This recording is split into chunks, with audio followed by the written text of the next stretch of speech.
Hello and welcome to episode 3 of Dr. Rothgar's Minarcist channel.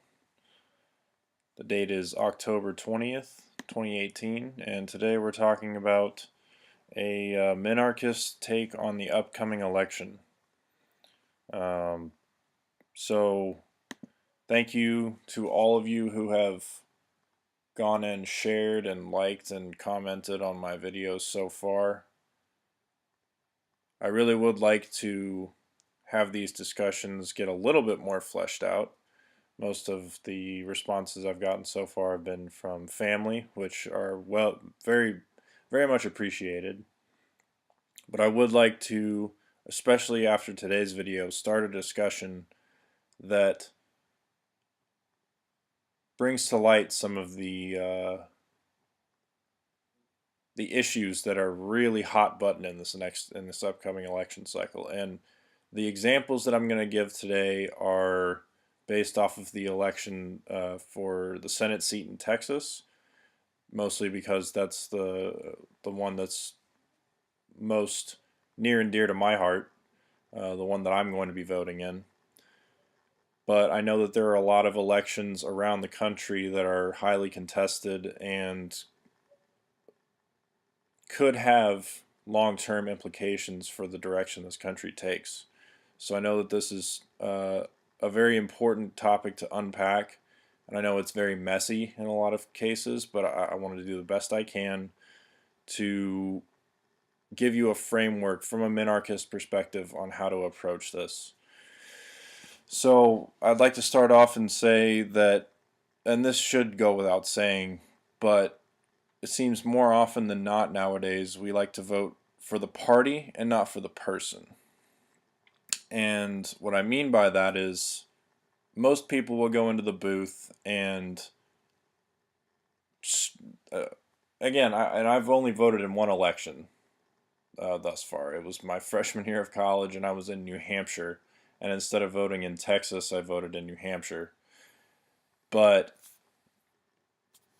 there was an option at the top of the page for a straight ticket vote. You could literally just vote all the way down, Republican or Democrat. And I think that is wholly evil, right? The idea that we're going to make it so easy for you to just not think, go in and blindly vote for someone because they have an R or a D next to their name.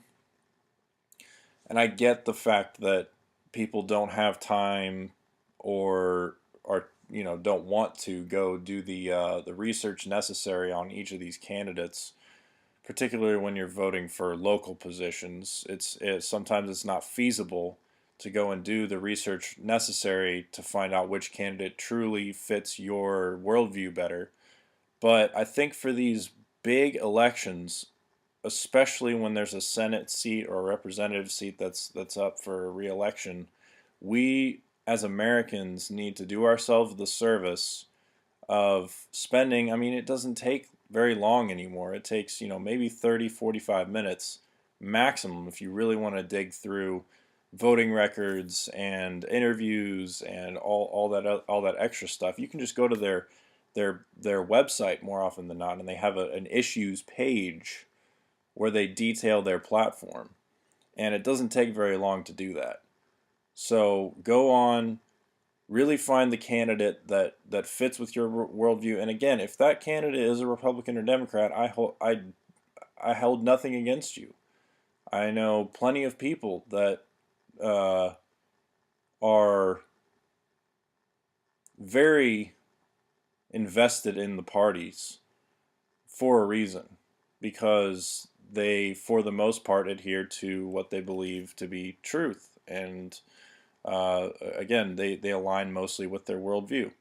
But look at their policies, right? Look at the policies that they've supported in the past. Look at their voting record. Look at what they're actually doing. Because a lot of times, if you go and do that research, what they're saying, especially in sound bites that we see on CNN, NBC, Fox, and what they're saying in debates, what they're saying in their commercials, are not actually what they're doing when they're sitting in a seat voting for things on a day-to-day basis.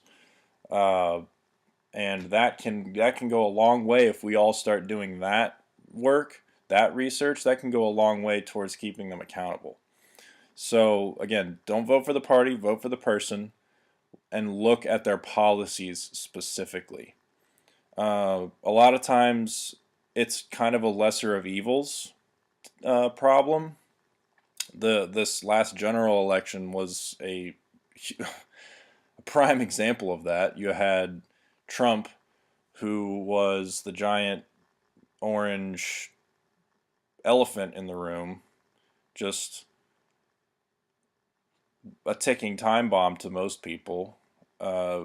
We couldn't trust him to not just flail his arms around and scream at everyone once he got in office, but then on the other side you had Hillary Clinton, who has murdered people and lied multiple times to Congress within the span of a few days.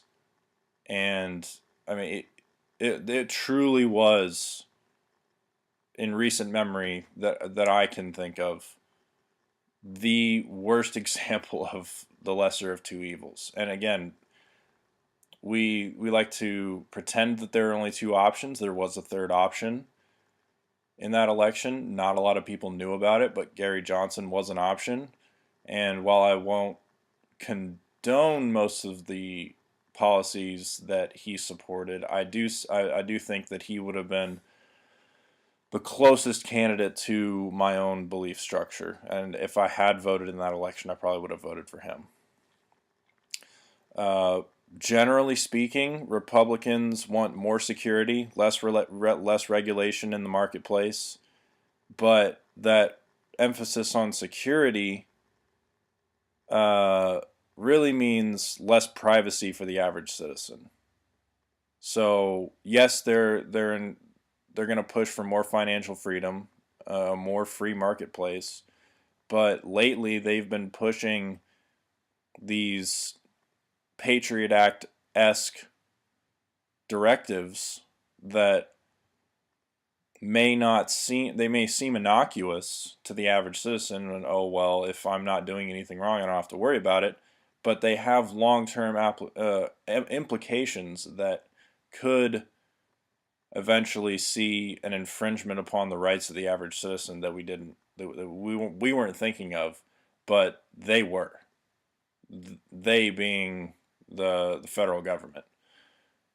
Democrats, and I'll maintain this to the day I die.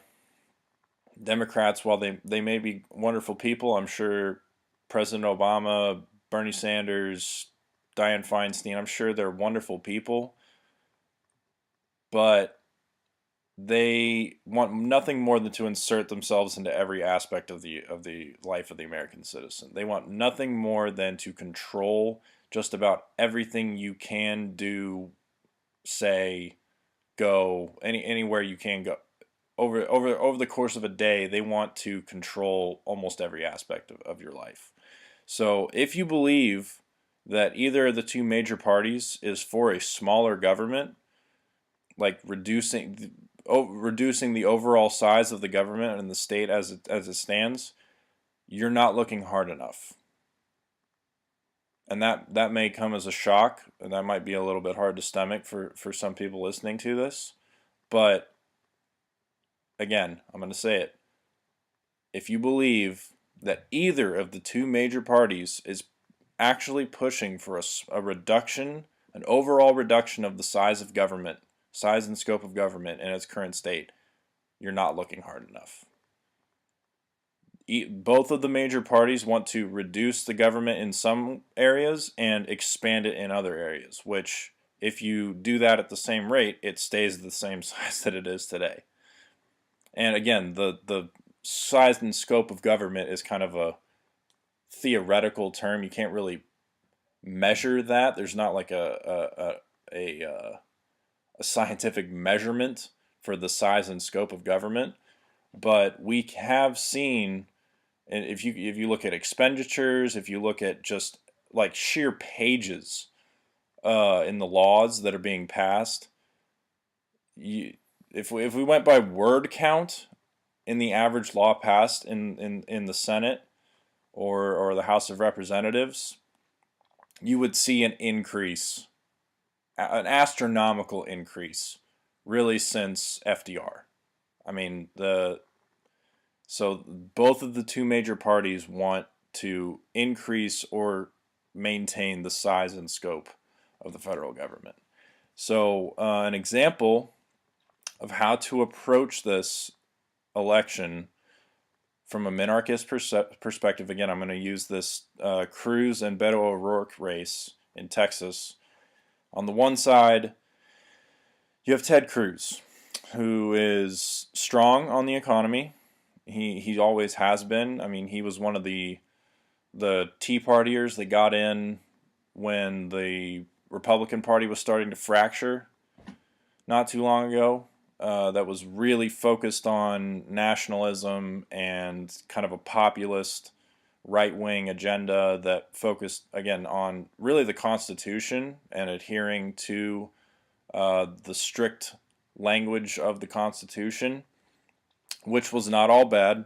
There were some very abhorrent aspects to that movement in terms of, again, just blatant blind nationalism and populism that I do not condone. But there were some, especially the free market aspects of that movement, were highly positive. But again, so he's strong on the economy, but he's not strong on security issues and the growth of government. He wants to strengthen the private sector through more legislation. The American Energy Renaissance Act that he's trying to push through. So how are you going to help the free market or strengthen the private sector by passing a law? Right?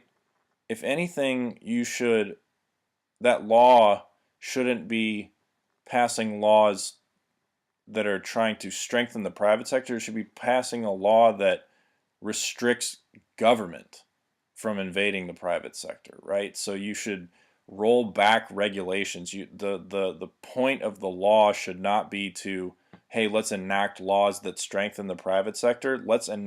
It should be, let's enact laws that make it harder for the government to interfere in the private sector, which it sounds similar, but it's very different, right? And then so you have Ted Cruz on the right, and on the left you have, or Republican, right, left, Republican, Democrat. On the right you have Ted Cruz. On the left you have Beto O'Rourke, who I will say is very strong on things like government accountability. So he wants to impose term limits, and he wants to eliminate the practice of gerrymandering, which I think is good in both on both counts. But he's absolutely horrible.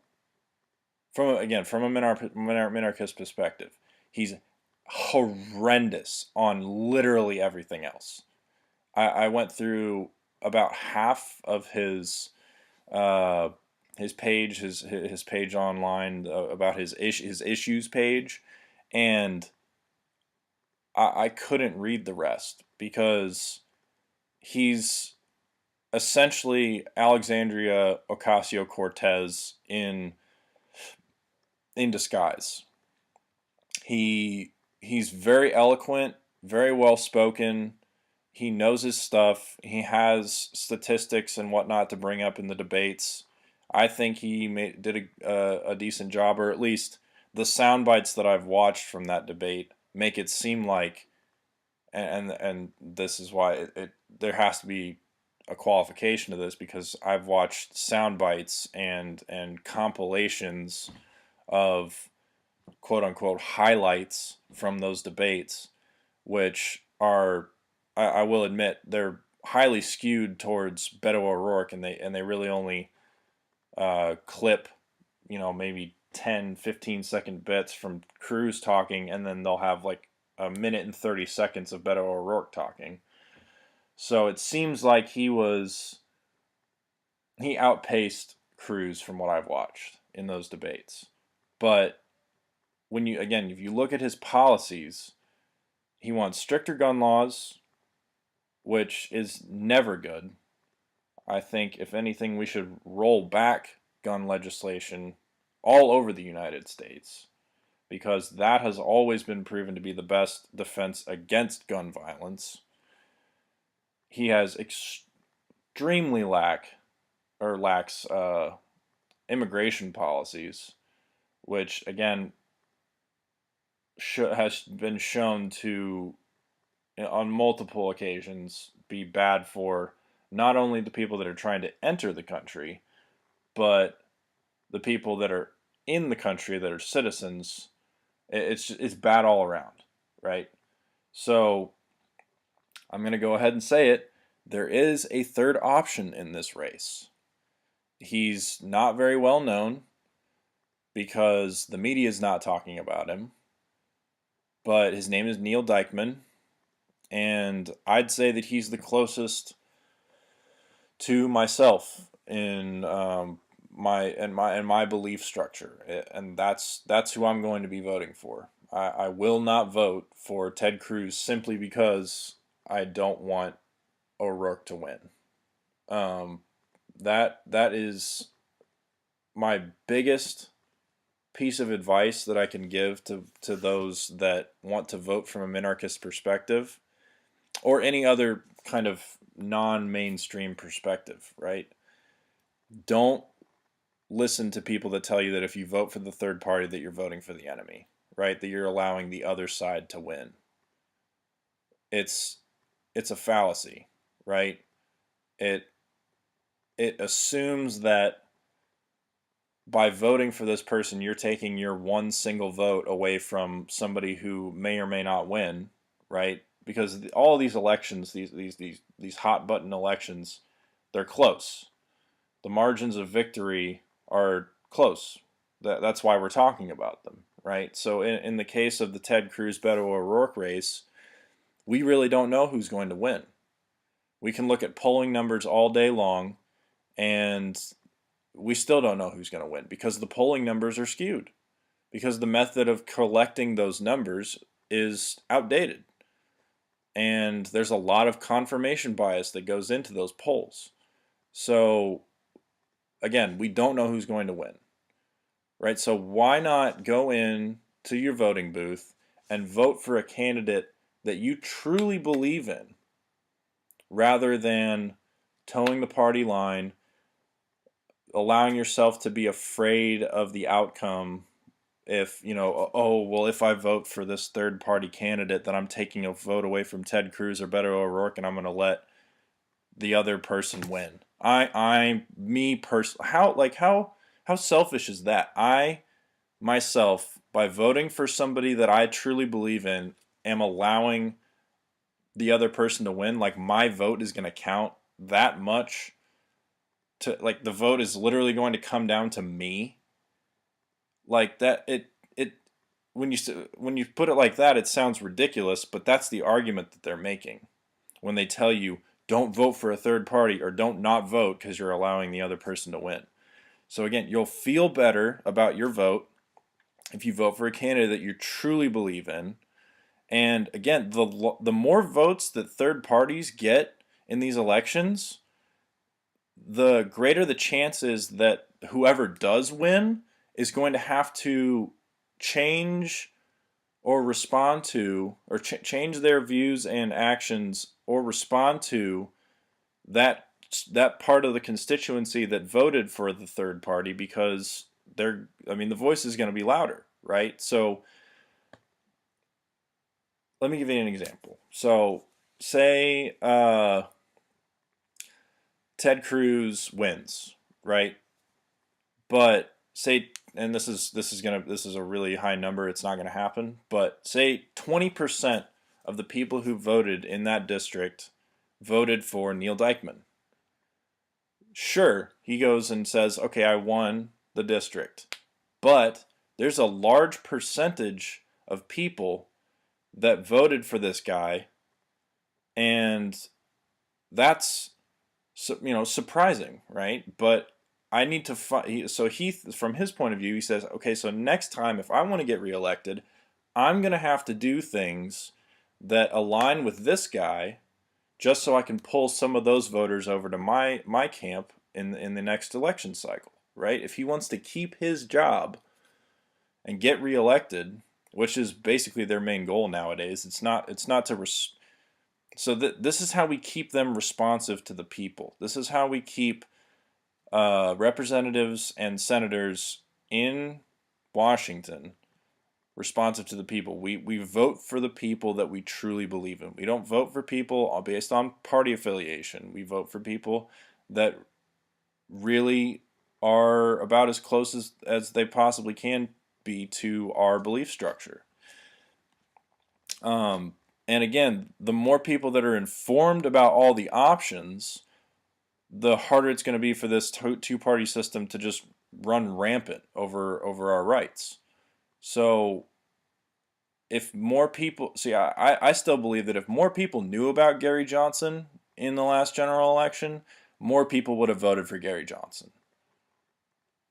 The the numbers that came out, I don't have them in front of me, but I remember that it was the amount of people that actually knew that there was a third option in that election was astronomically low. Nobody knew about this guy.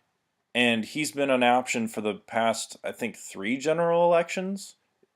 Definitely the last 2. Because I remember agonizing over whether or not I was going to vote for him or Mitt Romney in 2012. And I ended up going against my conscience and voted for Mitt Romney, who lost anyway. And it's eaten at me for years. It's why I didn't vote in the last election. I didn't want to vote for Gary Johnson because I didn't think that the Libertarian Party was going in a good direction with the choice for vice president and Bill Weld. If Bill Weld is the vice president choice in this next general election, I probably won't vote for them either. Try and find some no-name candidate that actually adheres to my own value structure. But we need to break the cycle, right? So if you're approaching this from a minarchist perspective, engage people in conversation. Go out of your way and don't do this at work. Don't do it in a place where political discourse is not meant to take place. But if you have friends, you have loved ones that you feel are misinformed or uninformed or underinformed about the options in the next election, you hear somebody talking about, well, I like this candidate, but I like this candidate, but this candidate's a little bit better, but I really wish that there was I wish God would send us a third option from heaven, just, drop him right down in front of us. You'd be like, hey, there is a third option. You don't have to vote for these 2 people. And a lot of times I know in some states it takes a certain amount of polling numbers, like a candidate has to have a certain percentage of the vote in a certain amount of polls even to get on the ballot, which is backwards. But so if you know about a candidate but they're not on the ballot, but you want to vote for them, that's what the write-ins are for. You can still vote for them. Just because you get into the voting booth and for whatever reason, I don't think this is going to be the case, but if Neil Dykman isn't on the list when I go to vote, I'm going to write Neil Dykman's name in there. I refuse to vote for either one of these candidates because I don't see eye to eye with them. Or I see eye to eye with them less than I see eye to eye with Neil Dykman and his platform. Right? So don't back down. Don't Don't just give in to the, well, that's how they're going to be, or that's just how they've always voted. Like they're just always going to vote that way until the day they die. Because if that's how it's going to be, then nothing's ever going to change, or nothing's going to change until the next two generations dies off, and we can't wait that long. It's to the point now where we have to change something drastically and quickly, or we're gonna run ourselves off the deep end. So, and also, I'll put one last thing in here. So, election seasons are always full of mudslinging and misinformation, right? So, they the media companies during this time of year, or during these seasons, they make a lot of their money off of viewership of ads and debates that are just full of ad hominems and straw men fallacies and red herrings, and and if you're looking for them, they're so apparent that you just don't like. That's why I don't watch the debates anymore, because they they get up in front of a pedestal, and they just spew nonsense. Nobody brings facts to the table. Nobody actually brings statistics that have been verified by multiple sources. They don't debate the issues at hand. They just read off a teleprompter. They read what their publicist has been telling them to say for months now on the campaign trail. We don't get anything new out of these debates, or out of these ads that run, that are just basically just smear campaigns. And so you have to look past this. You can't you can't vote based on emotion. You have to vote based on rational thought. So get past all the mudslinging, all the misinformation, all the emotion based, pathos based platitudes, and do your best to make a rational decision based on the facts. Right? So that's all for me, or all from me today.